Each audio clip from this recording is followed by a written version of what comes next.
Hello! So I know if you're watching this, you're someone who wants to become the best version of themselves and wants to work towards it. So I'm sure you also know that the habits that you form help you create the person that you become. And I'm not here to waste your precious time giving you generic advice on exercise, eat healthy, all of these very basic things that we hear all the time. I'm here to give you very specific tips, habits that I have built over the last few years that have really helped me upgrade my life. These habits help me truly feel mentally better, physically better, and just take my life to a whole new level where, even when I was still able to hold my head high, feel confident, and get better every single day. And as you know, that building these habits is not going to be like a once in a lifetime transformation. These are things that you need to do on a day-to-day basis, incorporate them in your life slowly and steadily, not all at once, so that you can see a change in your life across multiple days. And as James Clear, who's written the amazing book The Atomic Habits, says, success is a product of daily habits, not once in a lifetime transformations. Now, a few of these habits are very specific to the female anatomy because I can speak from my experience of being a woman. So for the men, I personally feel a lot of these habits will still apply, but I'm going to go in an order so that we cover the generic ones first and then the women specific ones towards the end. So without wasting any time, let's uncover these habits and get into the video. And now dive straight into the first habit, which is finding your joy in movement. One of the biggest changes that I've made in my life over the last 2 years is moving every single day, no matter what.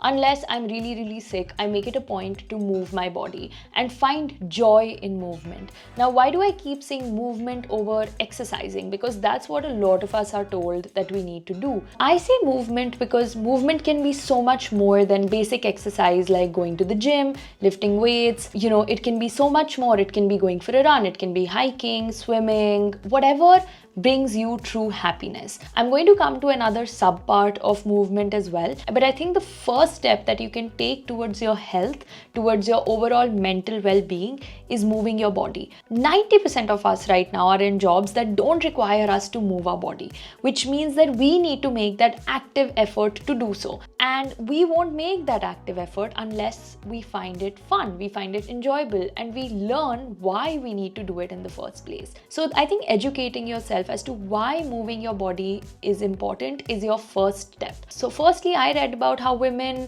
once they cross the age of 30, 35, start developing issues with their bones, with their muscles, because if you don't, focus on resistance training, which is where you're putting resistance on or strain on your muscles, it could be in the form of weightlifting, Pilates, or simply just body weight exercises, you are at a very big risk of osteoporosis. Now, that is something specifically for women. Men should find their own reason as well. And beyond that, you also have the mental health benefits that come from exercising, from moving your body, which I find so helpful because, I could be having the worst day possible, but when I go to the gym or I go for a run, go for a hike, and I move my body, the endorphins help me feel so much better.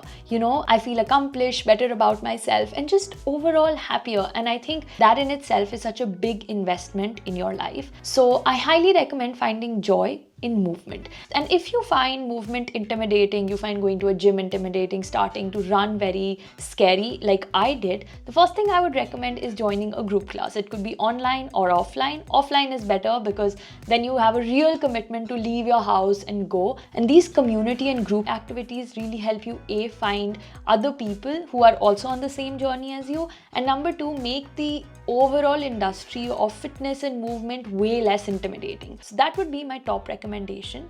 Now, a quick side point for women that I want to bring out here is that a lot of women that I have in my own life, my friends, family members, my mom, all of them mostly only focus on cardio because we as women have always been taught growing up that cardio is good for you because it helps you lose weight. But honestly, that's such a big myth. After reading books like Roar by Stacey Sims, I learned so much about my body and about how I really need to focus on resistance training as well in addition to cardio. Cardio alone will not do so much for my body. even in terms of losing fat. So focusing on resistance training will help you, build your muscle mass, will help you strengthen your bones, and overall improve your balance, which are all things that get worse for women as they age, especially after menopause. So that is habit number 1 to elevate your life. Let's move on to the next one. Next up, channel your inner sleeping beauty. Now, this is a habit I resisted for a really long time because I always associated sleep with being unproductive. When I was at home as a kid, my parents would always be really mad at me if I would sleep for too long. And I'm sure that's the case for all of us, right? And so we start associating sleep as something that's not really productive. And the first thing that we compromise on to trade off another activity is sleep. Be it partying, talking to someone late at night, binge watching TV shows, binge reading books, eating at night. All of this affects our sleep. And because there are no direct effects of getting poor sleep, we never really realize how that is the root cause to so many of our problems. It's really interesting that when I was going through very, very bad mental health issues a year and a half ago, the first thing that my therapist and my psychiatrist spoke to me about were my sleep. They asked me how I was sleeping, how long was I sleeping, and all of these different questions, because your sleep affects so much of your mental health, so much of your mood, and that is something you really need to focus on. And so now, after years of compromising on sleep, I have started taking it extremely seriously. Now, firstly, let me explain by what do I mean by sleeping well. Now, all of us need different hours of sleep, like 7 to 8 to even 9, and that is totally okay. So knowing and understanding that about your body is step number 1. What amount of sleep makes you feel well rested when you wake up? Number 2 is building good sleep hygiene, which is that the quality of the sleep that you're getting. You could be sleeping for 8 hours but getting absolute terrible sleep because the quality of your sleep was bad. You weren't getting enough REM and deep sleep. And a few things that really destroy the quality of your sleep are things like eating very close to your bedtime, because then your body is focusing on digesting your food rather than sleeping, having too much light in your room, looking at your phone right before sleeping for your sleep again. So, fixing these sleep hygiene habits will help you sleep better. And what good sleep does to you, that it's going to help you improve your mood. So when you wake up groggy with bad sleep, those are the days where you feel tired, irritable, and you don't know that the sleep is the root cause of these issues. Nothing else in your life, it's your sleep. It also severely affects hormones, especially in women, like the regulation of estrogen and progesterone in your body. It helps you regulate your mood better, especially when you're on your period. It also helps with weight gain and managing your cravings. And point number 3 of sleeping well is sleep consistency. So when people say that they're a night owl and they work better at night and all of that, I personally, after reading so much and watching a lot of videos, don't personally agree that that actually can be good for your body. But take your own call, educate yourselves, and see if you still feel the same way, because our body is just not meant to operate in those hours. So it's very important that you try to sleep consistently at a time wherein you can rise with the sun. That doesn't mean that you need to wake up at 5:30 when the sun is rising every day. I know it would be ideal, but I know with our lifestyles that's not really possible. So cut yourself some slack, but also try to wake up early if possible and sleep early as well, which would mean making different changes to your lifestyle. So yeah, sleeping consistently at the same time and also trying to focus on the circadian rhythm is the third point of sleeping well.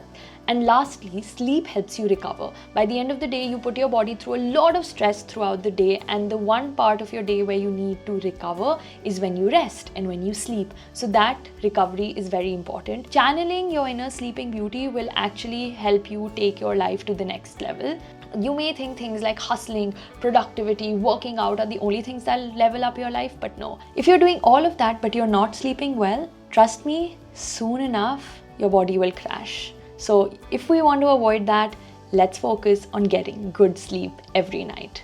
Now, the third thing that you need to focus on is also reducing your phone usage. We've all heard this, that using your phone is bad, social media is bad, and all of that. But what do you really mean by reducing your phone usage, right? Because we have our phones as such an integral part of our lives. I mean, I'm literally a content creator. So how do you fix that? And why do you need to fix it in the first place? I'm going to make a separate video on this altogether as well, because I think it's such a deep topic that you need to understand. But to summarize, phones reduce our focus in many ways. They also take you away from a lot of your relationships because you start spending more time online on your phone rather than, focusing, being in the present in the moment. But beyond that, it also affects your mental health a lot by artificially raising your bar of dopamine.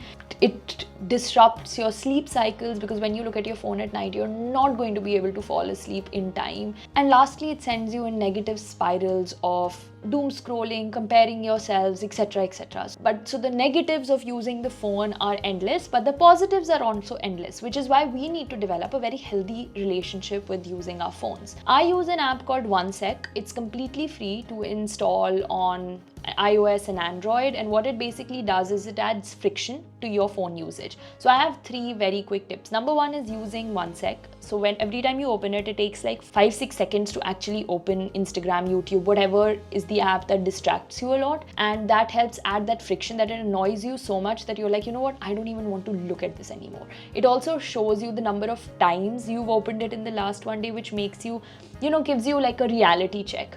You can also use the in-phone methods of reducing screen time, which blocks the app after 30 minutes.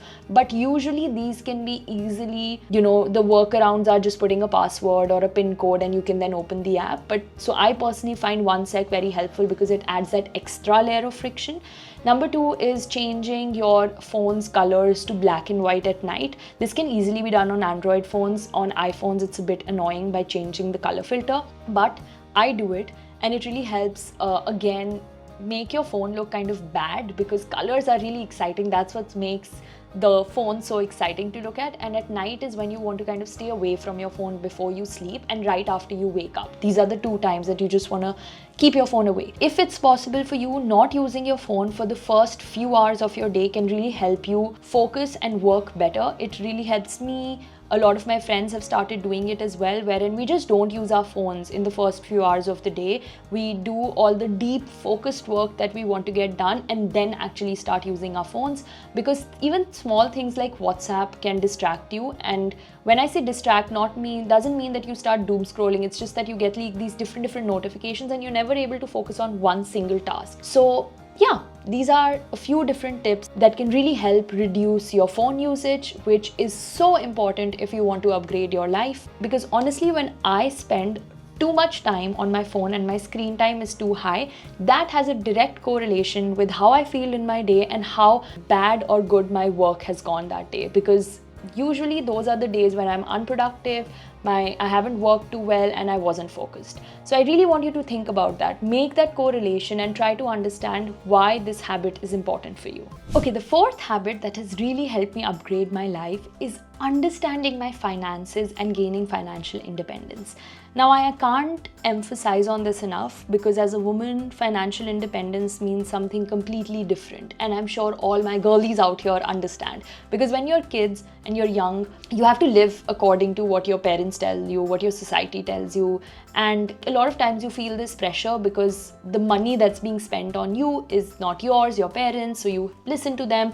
It's like, I'm just being very honest, that's kind of how it is. But when you're financially independent, a lot of the decisions that you can make on where you go, how you spend your life, what do you want to do with your life, all comes under your control, because now it's your money and you have control on how you want to spend it, how you want to earn it.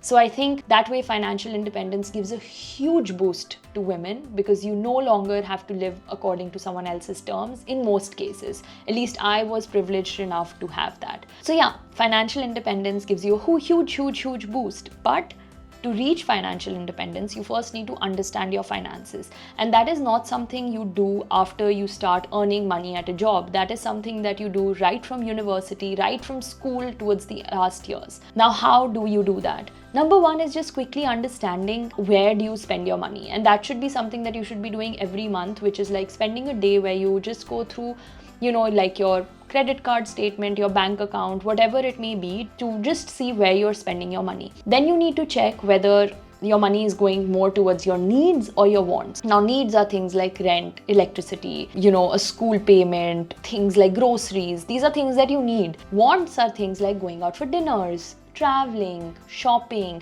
things that you don't really need but you want to spend money on. And just analyzing that really quickly gives you a sense check, a reality check of where your money is going. So step number 1 is just understanding to check where your money is going. Also make sure to always keep track of what all you're subscribing to. I know this is such a random tip, but I personally feel that we subscribe to so many things quickly these days on our phones, and we lose track of all the subscriptions we have, and this keeps adding up and you end up spending a lot of money. Maybe I'm speaking from personal experience. I've spent too much money on subscriptions I don't need anymore and didn't realize I had them.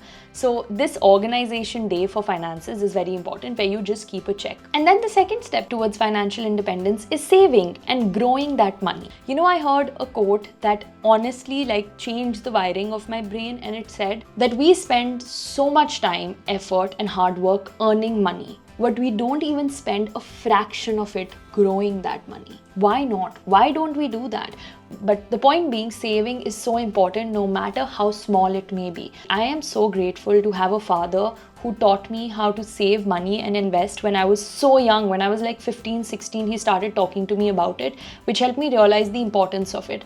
So for me, saving started with something as small as I think 1,500 rupees or even lesser. And all of that money since I was 16 to now has grown into lakhs of rupees, because it was such small money compounding. Not going to educate you about that in this point. It's so that you can live your life stress-free. When you're purchasing things, you don't constantly need to think about, oh my god, am I spending too much? Are my savings enough? Will I have enough at the end of the month? Rather, if you have the knowledge, you would know how much you're spending. You would be confident with the purchases you're making. A lot of times we deprive ourselves of fun, or we have too much fun. So keeping that balance is important. And it'll also give you the freedom of getting things that bring you joy. It could be travel, it could be activities, experiences. And if you don't have the money to spend on those and you end up wasting money on different things, it makes no sense to work so hard and earn all that money, right? So yeah, this habit really helps. All that talking makes me tired. I hope you guys are still with me, because we are on habit number 5, which is going solo. Now, I don't mean a solo trip, although that would be the best step for you. But what I mean is spending time with yourself. I used to be really scared of doing that, even though I started traveling solo a lot. And I have to call myself out on this, because when I started traveling solo, while my trips were by myself and I had the confidence to do that, I was petrified, terrified of spending time completely alone. Which, by what I mean is that I don't talk to anyone the whole day, or I don't meet new people, and that really scared me. And it shouldn't scare me, because the one person who's going to be there with you, no matter where you go, no matter how low you are, how old you are, young, fat, thin, happy, unhappy, whatever you may be, is you, yourself. So learning how to spend quality time with yourself and being happy doing that is, I think, the biggest thing that you could do for yourself. And I would say that this is still a work in progress for me, but I can see already how it makes a difference in my life, So taking small steps towards that is very important. If you live with your family or your flatmates, taking some days out to go on a solo date, just eating by yourself, going to watch a movie by yourself, or just taking a walk in the park. Spending time alone with yourself is so important without any distractions. So keep in mind that, using your phone throughout the time or watching a movie throughout the time, while you're spending this time alone on your laptop or interacting with the online space, doesn't really mean that you're allowing yourself that space to be just with your own thoughts. So take that time out actively. And if you can, go on a solo trip. Spend a few days completely alone, and get comfortable with your own company, because that's when those uncomfortable thoughts, feelings about yourself, about issues that you have may rise, and that will give you the space to solve through them. So fall in love with yourself. Go on a solo date. Tell me in the comment section if you put this handshake emoji. We know we have a deal, okay? Cool. Now that we've got ourselves our deal, we can move on to habit 6. This is where the habits start getting a bit more female centric, because these are very specific to the female anatomy, because I am a woman and I've got a body that only women can understand and relate to. So let's get into it. Number one is stop dieting. Oof. When I was in school, I was like obsessed with losing weight, but I had issues with my body since I was like 7 years old, where I thought my legs were too fat, my arms were whatever, my cheeks were too chubby, and I would always focus on eating less because, if I would eat too much, I would gain weight too fast and all of that. And then when school came, that obsession grew. And I'm sure so many women can relate to this, especially women with Indian bodies where we have curves and they are beautiful, but we find it so hard to embrace that. And so I got obsessed with losing weight in school. I did not go on a very, very toxic path, but I did like start dieting and, lost a lot of weight for my farewell and stuff like that. Now, I have to say, dieting is so bad if you don't understand what you're doing to your body. Because most of the diets like intermittent fasting, keto, so many of them are actually tested on male bodies and not on female bodies. They can really ruin your hormonal health, your physical well-being, and just destroy your immunity in the longer run. So I think being so mindful of that is very, very important. Educating yourself on that, so important again. So I was very shocked to learn this because I did intermittent fasting up until almost the beginning of this year, until I read about why it's important for women to fuel their bodies with some sort of protein, little bit of carbs in the morning itself, especially if you are a woman who's active like me, like I hike and exercise a lot. So I was just like, damn, I just didn't know this. Because all of these diets are tested on male bodies and then said, it's good for everybody. So please educate yourself on this and do what's right for you, because dieting is not going to get you so far because it deprives you of a lot of nutrients. You don't have a balanced diet. Now, the things that I focus on when it comes to my food is making sure that I get enough protein. I know we've been hearing the word protein a lot, almost like a buzzword, but it is so important for women especially. I follow the rule of trying to get 1.6 to 2.2 grams of protein per your body weight. So you can just simply calculate that. So if you're like 60 kgs, you would need somewhere between 100 to 135 grams of protein. Calculating protein is hard, but if you just get a simple app on your phone where you can maybe input, you will over time understand what you need. I usually consume protein powder in the form of a shake. It's amazing. I consume vegan protein powder, Bee Protein by Cosmix, or the other protein that I really love is by Whole Truth. So these are the two brands. Again, not sponsored. So yeah, but for Whole Truth, I have a code. It's AM15, which gives you a 15% off. So yeah, they have the cleanest protein powder out there. Anyway, moving on. Second, carbs are not your enemy. Not at all. Please eat carbs too. Read up on this and then you'll understand that carbs are not bad. You need carbs for energy, especially if you're active. So manage your carbs better, but do not eliminate them from your diet. You need more energy during certain times of the month if you're a woman, so carbs are very important and they give you energy. And you can decide to get your carbs from, better sources. Rather than processed food, go for unprocessed food like whole grains, vegetables like sweet potatoes to give you that energy you deserve, girl. You deserve it. And then comes iron. Iron is also very important in women, so focusing on iron-rich foods. Now, I'm not a dietitian, like I said, so these are just the few things I focus on in my diet. Please do not believe in these myths and conditioning that we've been brought up with as women. Educate yourself, read up, and I'm sure you'll come to the same conclusion as me. Now, talking about food, fizzy drinks, and all of this for women's health has brought me to the next habit, without which everything else would be incomplete, which is tracking your period and hacking your menstrual cycle. Whew. This is a heavy topic. I will make a complete different video on this about how it's helped me. But over the last few months actually of this year, I have educated myself a lot on this topic and it has made a world of a difference to my life. You see, in school, we aren't really taught about this at all. Like, we are just told that every woman has a period. You're told why you've got a period, but you're never told how it affects your body. How does it affect your hormones? Because men and women have completely different bodies and ours is so complex, but we just don't understand it well enough. We don't understand our hormones, how our periods can affect our moods, focus, weight, and so many different aspects of our life. So understanding your period health and hacking your cycle is very important. For this, like I recommended in my last video, I would recommend reading this book called In the Flow. It's an amazing book that will help you understand your body. In case you don't want to read it, you're not a reader, you're not an audiobook listener also, just go on to ChatGPT and help it summarize the book. You can tell it to summarize each chapter for you, and you can at least read through it so that you can start your journey to understanding about how menstrual cycles affect our bodies. We've got different phases for our menstrual cycle. Here are the phases, and in each different phase our body responds differently. Our levels of taking stress is different. How much can we exercise? What kind of food do we need to eat? What kind of work can we do?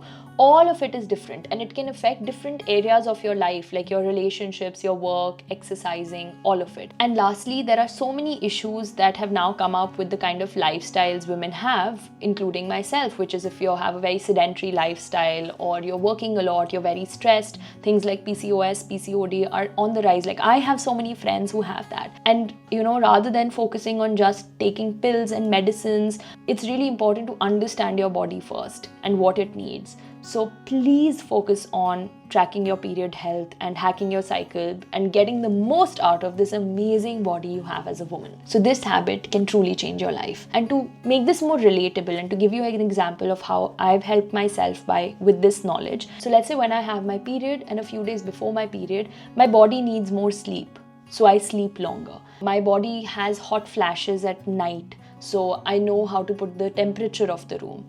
In the first 2 weeks, which is when I have my follicular phase, after my cycle gets over, after my period gets over, I know my body's ability to take strain is very high, like much, much higher. So I push myself at the gym, at running in those days, and I allow myself to breathe during the times when I have my period or a few days before my period. Lastly, I can't ignore the fact that I have also switched out from using sanitary napkins or tampons almost completely, and I now use menstrual cups. However, if you do not want to use menstrual cups, you can also use organic pads, because honestly, regular sanitary napkins, the commercial ones, are bad. They've got some really bad chemicals in them, which is why, when they market them, that they smell so good or they have all these colors. Do you think that's actually good for your body? It just cannot be. And I was really, really shocked to how long-term exposure to these chemicals can really mess up your health, to reproductive issues and even cervical cancer. I'm not scaring you again. Read articles on this. It shocked me, and I hope it shocks you too. I'm also open to making a video on my usage of menstrual cups, how I use them, why they're convenient for me. And now to quickly summarize this habit, a few brands that I'd like to recommend in this space are Nua for organic pads. They are very, very good, chemical free. Then Mahina for your period underwears.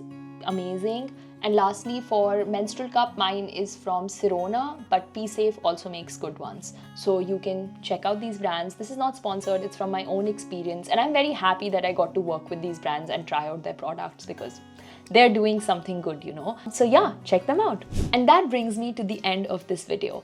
I know it was a long one, and I'm sure you might have found some of these habits a bit overwhelming to suddenly incorporate in your lives.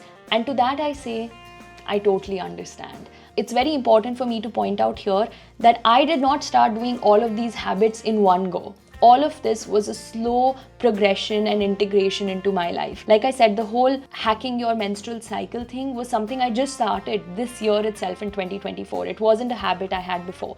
But these are things that have truly changed my life, and I would hope that they help change yours too, so that you can slowly and steadily incorporate them into your life. Today you watched this video. That was step number 1 into incorporating these habits. The step number 2 would be to going through this list and picking out what is the easiest for you to incorporate in your current life, giving it a purpose, a meaning, because I personally feel that if you want to incorporate a habit into your life, you need to do it every single day. It needs to have a purpose. You can't just say tomorrow I'll wake up early without knowing why you want to do that in the first place. So attach meaning and purpose to your habits. Start incorporating them slowly and steadily into your life, and trust me, you will see an extraordinary difference, and I can't wait for that to happen for you. So, I hope you enjoyed the video. Let me know out of all of these habits, which ones do you follow, and is there any habit you think I missed out on and I could incorporate in my life? Please put it down in the comments below, because I want this to be a community, a space wherein we help each other become the best versions of ourselves. That is my only goal with this channel. So yeah, put down your comments, subscribe to this channel if you enjoyed the video and you want to see more of this. And as always, if you want to see anything else from this channel, please tell me and I will make a video. Okay, sending you a lot of love and sunshine all the way from Montenegro. Bye!